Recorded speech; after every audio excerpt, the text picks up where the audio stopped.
Olha, gente, eu quero trazer agora e falar do principal articulador de toda essa situação.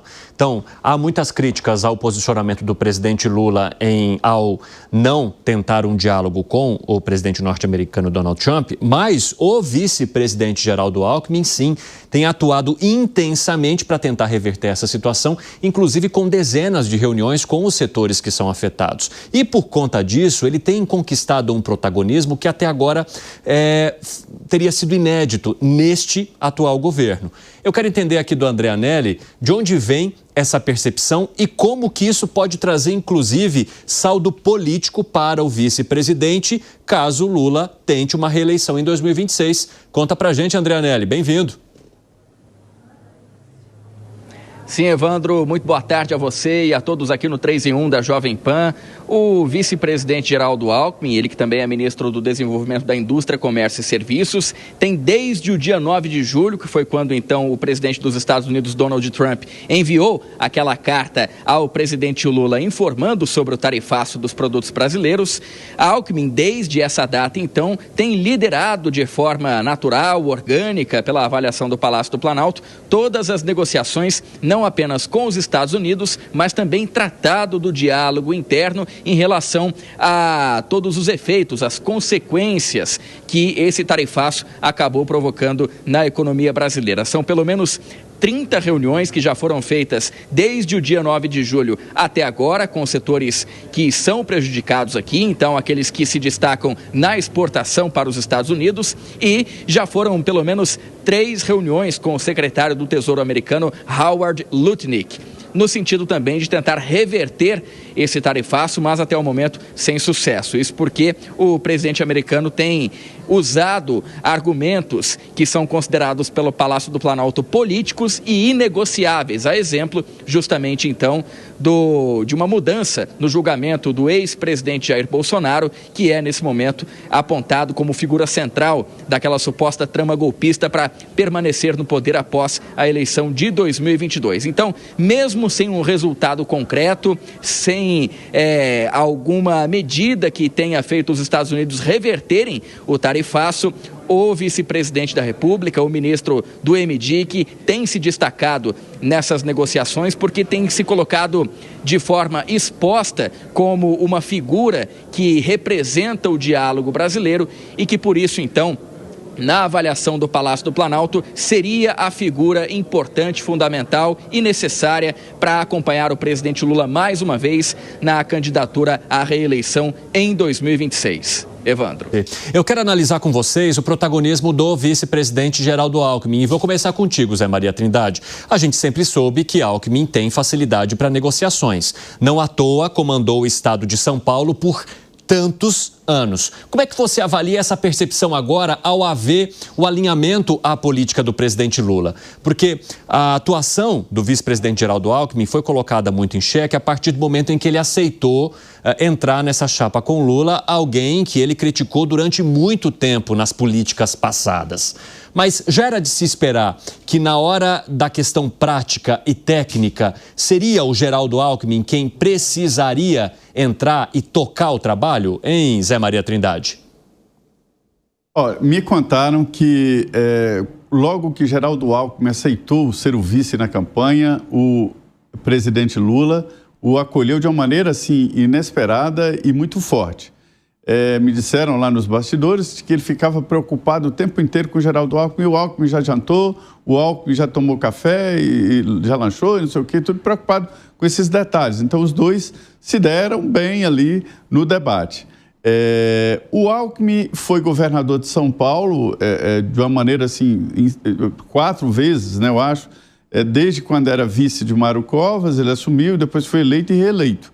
Então, assim, ele é de um partido, PSDB, acusado de ser o partido do muro, um partido muralista, mas, na verdade, é de um partido, a origem dele é exatamente dessa fase de negociação, de arranjar maneira de encontrar saídas. E ele se deu bem nesse episódio, apesar de não ter ido lá, ele deveria ter ido lá. Nessa viagem dele pode ser que ele realmente encontre interlocutores, mas eu acho desnecessário, né? Mas ele hoje detém um conhecimento sobre exportação e sobre indústrias brasileiras que poucos têm. Então, isso é argumento muito forte para ele. Outra coisa, ele voltou a ser fortalecido demais como candidato a vice na chapa de Lula, porque houve uma certa contestação ali, o MDB queria ocupar esse lugar, mas só que agora o MDB de Baleia Rossi vai com o governador de São Paulo, Tarcísio de Freitas, né? É um leque muito grande de partidos, inclusive o MDB. Ou o MDB vai com Tarcísio ou fica sem candidato, mas não apoia o presidente Lula na tentativa de reeleição. Isso fortalece muito. E ele é competente, ele é respeitado, né? Então as pessoas vão até ele quando ele convoca, quando ele chama para uma reunião. Ele ouviu todos os setores de exportação do Brasil e detém um conhecimento, e isso está tudo na mesa do presidente Lula, toda a avaliação, qual o estado que perde, qual o setor, quais são as empresas que estão ameaçadas. Isso fortalece, sim, o Alckmin, não só no governo, mas em vários setores, inclusive setores da economia. Agora, Alan Gani, se por um lado o Alckmin fica fortalecido pelo diálogo que faz, a posição do presidente Lula no movimento contrário, mais ideológico, enfraquece aquilo que ele tenta angariar? Exatamente, porque o que o vice-presidente da República faz, Evandro, é justamente o que a gente espera do presidente. Ou seja, ser mais racional, ser mais pragmático, defender os interesses do Brasil, não entrar em bravatas, em provocações desnecessárias, escalando uma situação que vai ser prejudicial para a população brasileira. Nesse sentido, o Geraldo Alckmin tem atuado muito bem nos bastidores, com muito comedimento, com muito pragmatismo, com muita racionalidade. E é claro, não à toa que ele tem ofuscado pelo menos na questão comercial e tem tido todo esse protagonismo em relação ao presidente. Qual que é a tua avaliação, Piperno? Eu acho que são dois políticos muito relevantes e importantes. Primeiro que é um privilégio ter o Alckmin como vice. Jamais o Brasil teve um vice desse tamanho, que é exatamente o político que mais tempo na vida governou o estado de São Paulo. Então, ele está, obviamente, muito acostumado a conversar, lidar com enfim, os empresários, os industriais, os produtores rurais, né, enfim, de São Paulo e agora de todo o país. Mas aí eles têm papéis muito diferentes nesse embate todo.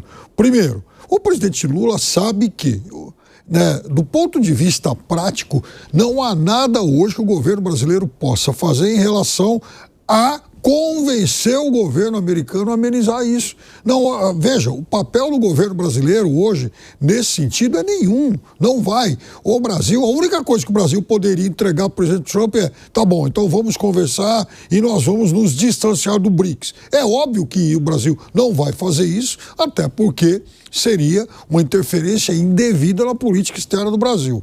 Agora, o que o vice-presidente faz?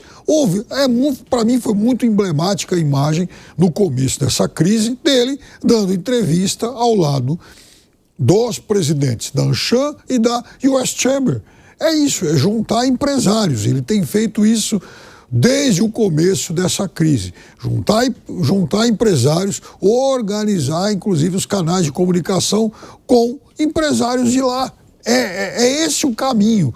Quem vai trazer, quem tem potencial para trazer algum tipo de alívio nessa questão tarifária são os empresários dos Estados Unidos, tanto no seu trabalho de lobby junto ao governo local, quanto recorrendo até mesmo à justiça americana. Caminho que, aliás, muita gente começa a procurar porque, no entender de muitos americanos, as tarifas são ilegais. Bruno Moza, qual que é a tua avaliação?